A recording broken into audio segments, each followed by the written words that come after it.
Chris Cuomo prepping to sue CNN for more than $18 million over his contract, according to some sources. So, the fired CNN host Chris Cuomo is set to sue the network if it balks at paying him at least $18 million to cover what's left on his contract, sources told the New York Post on Monday.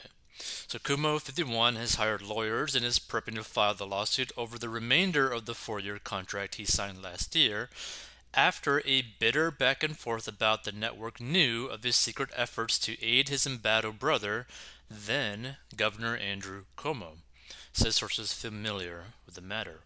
His contract was reportedly worth $6 million annually, leaving between $18 million and $20 million that he would be owed, sources said, adding that Chris Cuomo would also likely seek damages. But CNN has no intention of paying Chris Cuomo a penny, an insider said. If he gets a settlement, there would be uproar, the source added. Another source said CNN has a standard morality clause in their contract that says if the employee does anything of disrepute, they can be immediately fired. Now, the funny thing about this, right? I don't know if anyone here has listened or watched to CNN recently, but nearly every single anchor that they have has basically done some things that would fall underneath this category. So it's going to be interesting how they actually truly handle this situation, because not only that, this gets like a really this gets into a really weird zone, because you basically have a network that constantly lied about factual issues, right? Within like the whole news circulation for like many years, right? And many things are also tied to Chris Como. So, is it going to get into a situation where many things are going to get exposed by both parties and potentially end up causing CNN to even be going even further downhill than it already is, right? So Chris Como was canned Saturday, 4 days after being suspended over information contained in a trove of documents released by State Attorney General Letitia James for her investigation into the harassment allegations that forced Andrew Cuomo to resign in August. Lawyers from the White Shoe firm of Cravath, Swain, and Moore told CNN that the documents gave the network legal grounds to fire the Cuomo primetime star for contacting sources about planned news reports regarding his brother, as well as trying to dig up dirt on at least one of Andrew's accusers, sources said.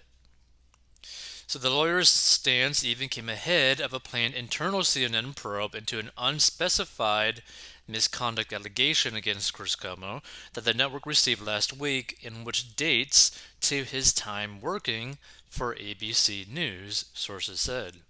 So Chris Cuomo's spokesman has insisted these apparently anonymous allegations are not true, and on Sunday, a spokesman for Chris Cuomo told the Wall Street Journal that CNN president Jeff Zucker knew about the details of Mr. Cuomo's support for his brother, adding, "There were no secrets about this, as other individuals beside Mr. Cuomo can attest."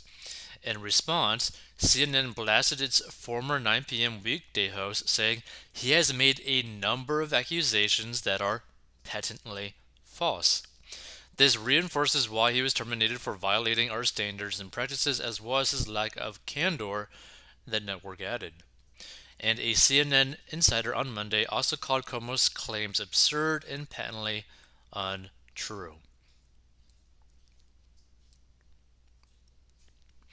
If Jeff had known all along, Chris would have been fired earlier, not suspended, the source added. He lied to us. Both CNN and Chris Cuomo spokesman declined to comment, according to the Post.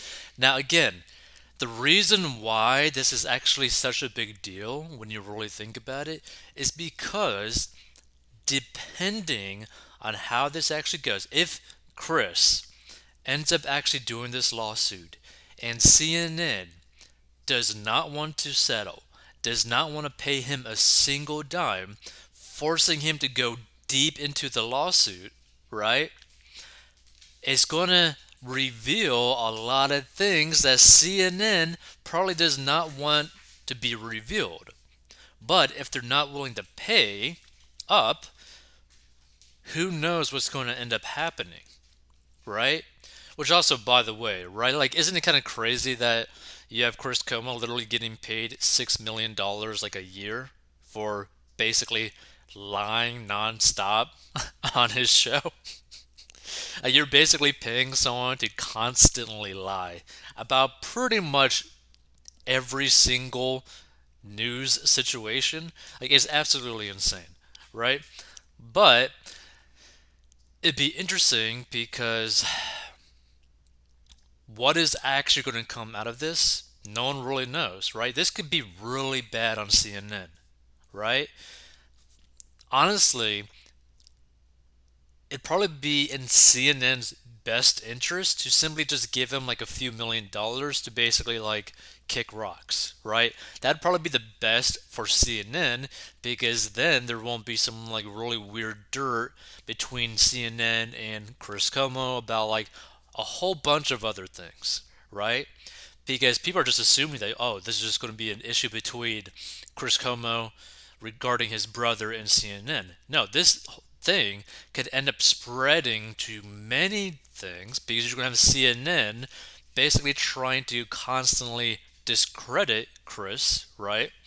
And you're going to have Chris basically exposing CNN for being a very corrupt organization. So it's going to be very funny to see what actually ends up happening. But in terms of like financial situations, right? If you find yourself in his situation where you were fired, right? And you had a contract worth, $18 million left, right? And let's just say you either were to get the 18 million or you were to settle for less, maybe like 4 million. What do you do with this money? Number one, you need to create basically a starter emergency fund, basically, like 1 month of expenses, right?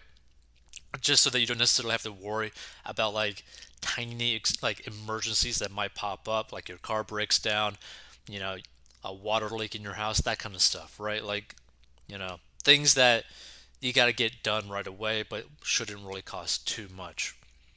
So you got that. Then you move on to paying off all of your debt, every single cent of debt that you have. This is student loans, this is your credit card debt, this is your car loan, right? This is personal loans. You pay those debts off. Then you create a bigger emergency fund between 3 to 6 months. Now, because of the size of this money, this amount, right? You could easily do like a year emergency fund if that makes you feel a little bit more comfortable, make you feel a little bit more safe. There's nothing wrong with having a year of an emergency fund. Next, after that, you want to start putting money automatically towards investments. And this could be a whole bunch of things. This could be your house, like your house mortgage. This could be stocks in terms of like index funds, right?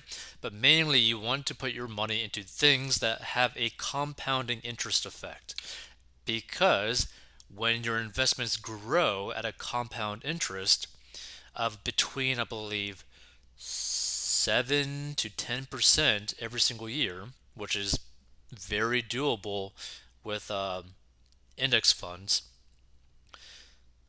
over a couple of decades, just putting at minimum $500 like a month, $300 a month, you end up having multiple millions of dollars after a few decades if you just consistently do that every single month, right?